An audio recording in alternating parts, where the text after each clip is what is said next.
Good evening. I'm Kim Reynolds, Governor of the great state of Iowa. Like you, I just watched the President's address. I listened as the governor of our state, as a mom and a grandmother of 11 who's worried our country is on the wrong track. We're now 1 year into his presidency, and instead of moving America forward, it feels like President Biden and his party have sent us back in time to the late 70s and early 80s.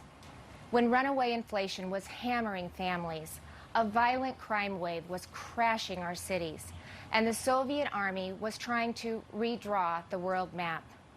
Even before taking the oath of office, the president told us that he wanted to, quote, make America respected around the world again, and to unite us here at home. He's failed on both fronts. The disastrous Afghanistan withdrawal did more than cost American lives. It betrayed our allies and emboldened our enemies. North Korea is testing missiles again at an alarming rate. The Speaker of the House recently warned our Olympic athletes not to speak out against China. And now Russia has launched an unprovoked, full-scale military invasion of Ukraine, an attack on democracy, freedom, and the rule of law. Now all Americans must stand united in solidarity with the brave people of Ukraine as they courageously defend their country against Putin's tyranny as they fight for their freedom.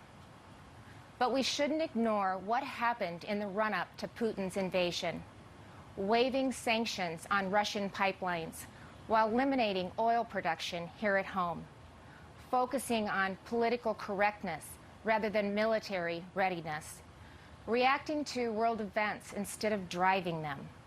Weakness on the world stage has a cost, and the president's approach to foreign policy has consistently been too little, too late.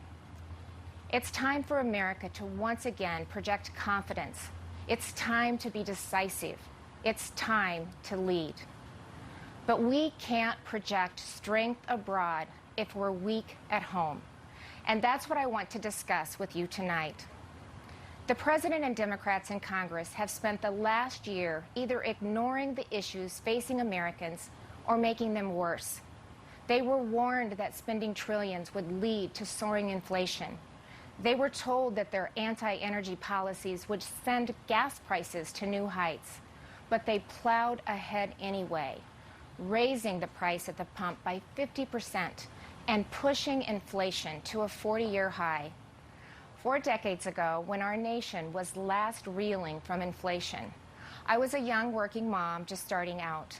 My husband, Kevin, worked days while I watched our girls, and then we would literally switch. We would pass in the yard as he was coming home, and I was leaving to work evenings at the local grocery store. From across that checkout counter, I saw the pain of inflation on my neighbors' faces. I saw what happens when prices rise faster than wages. The Biden administration believes inflation is a, quote, high-class problem. I can tell you, it's an everybody problem. I saw moms and dads' paychecks buy them less and less.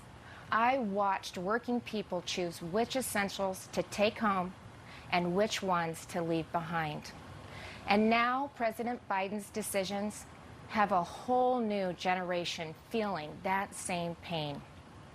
When I took the oath of office 5 years ago, I promised Iowans that I would never lose sight of who I was working for, that I wouldn't become detached from the problems they were facing, from the problems that I had faced myself. But you don't have to check groceries to see what high inflation does to people. You just need to step outside of the D.C. bubble. Talk to Americans about what's on their mind. Ask them, what are your concerns? What keeps you up at night? And they'll tell you. And I can tell you what's not on that list. They won't tell you that spending trillions more and bankrupting their children is the answer to their problems. They won't tell you that we should be paying people not to work. And they certainly won't tell you that we should give billions in tax giveaways to millionaires and billionaires in Democrat-controlled states like California, New York, and New Jersey. But that's what the Biden administration has been pushing for over the last year. And that's all part of Build Back Better.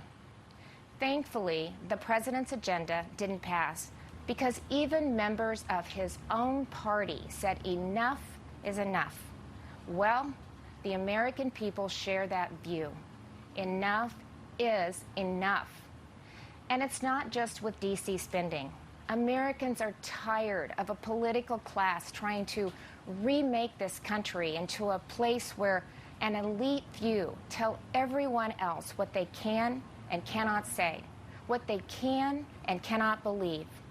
They're tired of people pretending the way to end racism is by categorizing everybody by their race.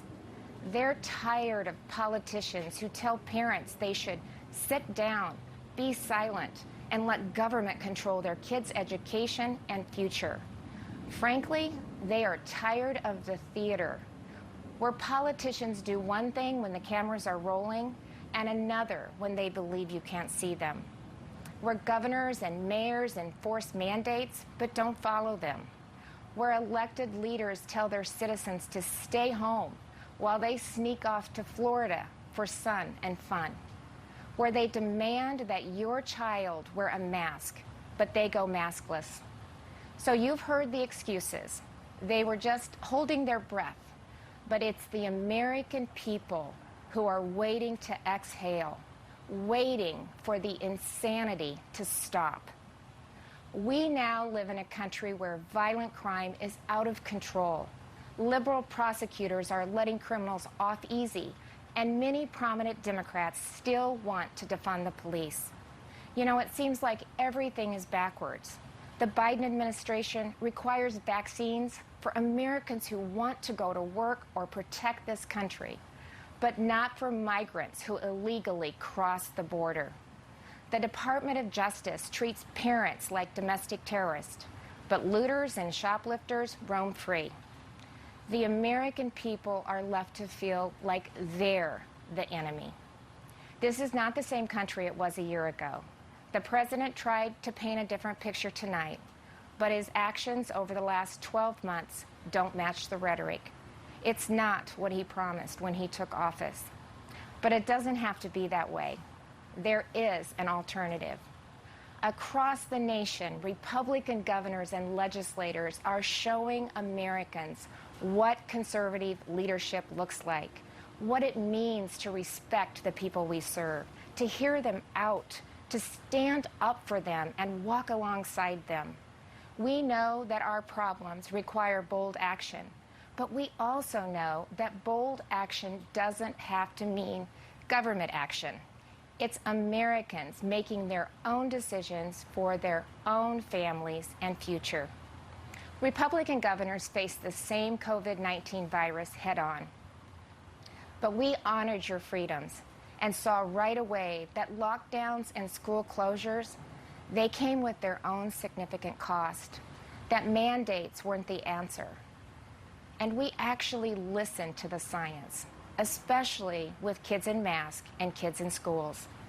What happened and is still happening to our children over the last 2 years is unconscionable. Learning loss, isolation, anxiety, depression. In so many states, our kids have been left behind, and so many will never catch up. That's why Iowa was the first state in the nation to require that schools open their doors. I was attacked by the left, I was attacked by the media, but it wasn't a hard choice. It was the right choice. And keeping schools open is only the start of the pro-parent, pro-family revolution that Republicans are leading in Iowa and states across this country. Republicans believe that parents matter. It was true before the pandemic, and it has never been more important to say out loud. Parents matter. They have a right to know and to have a say in what their kids are being taught. Families also have every right to live in a safe and a secure community. And that begins with a safe and secure country. But the Biden administration has refused to secure our border. They've refused to provide the resources to stop human trafficking, to stop the staggering influx of deadly drugs coming into our neighborhoods. They've refused to protect you. With Texas and Arizona leading the way, I, along with Republican governors from several states, have sent resources to the border. And we've actually gone to the border, something that our president and vice president have yet to do since taking office. On the economy, the contrast couldn't be more stark.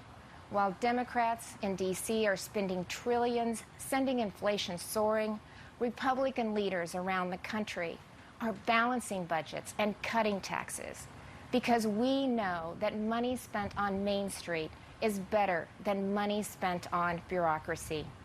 Today, I signed legislation that eliminates Iowa's tax on retirement income and sets our tax rate at 3.9%. That's less than half of what it was just 4 years ago. And it shouldn't come as a surprise that out of the top 20 states with the lowest unemployment rates, 17 have Republican governors. Republicans may not have the White House, but we're doing what we can to fill the leadership vacuum. And on the issues that are affecting Americans, Republicans are leading. We're standing up for parents and kids. We're standing up for life. We're keeping our communities safe and thanking those in uniform. We're fighting to restore America's energy independence, and that includes biofuels. We're getting people back to work, not paying them to stay home. Most of all, we're respecting your freedom. Behind me stands Iowa's Capitol, where we display our state motto, our liberties we prize and our rights we will maintain. And those aren't just empty words. It's a belief that the greatness of this state and this country lies in our people, not government. You shouldn't have to wake up every morning and worry about the next thing the government is going to do to you, your business, or your children. If we as elected leaders are doing our job, then the government is working well, but operating in the background. It's supporting the ingenuity and spirit of our people, not drowning them out. It's keeping them safe, not restricting their freedom. That's what I believe, that's what Republicans believe, and that's what Republicans are doing. I am so blessed to be the governor of Iowa, where people are humble, hardworking, and patriotic. We take care of each other. And yes, we are, as they say, Iowa nice. But you don't have to be from Iowa to see that those are the values of America at its best. All of America. Over the last few years, I've put my faith in Iowans, and they haven't let me down. I encourage this president to do the same, to put his faith in you, the American people, who have never wavered in your belief in this country, regardless of who leads it. Because you know, you've shown that the soul of America isn't about who lives in the White House. It's men and women like you in every corner of this nation who are willing to step up and take responsibility for your communities, for your neighbors, and ultimately for yourselves. By that most important measure at least, the state of our union is indeed strong. Thank you, God bless you, and God bless the United States of America.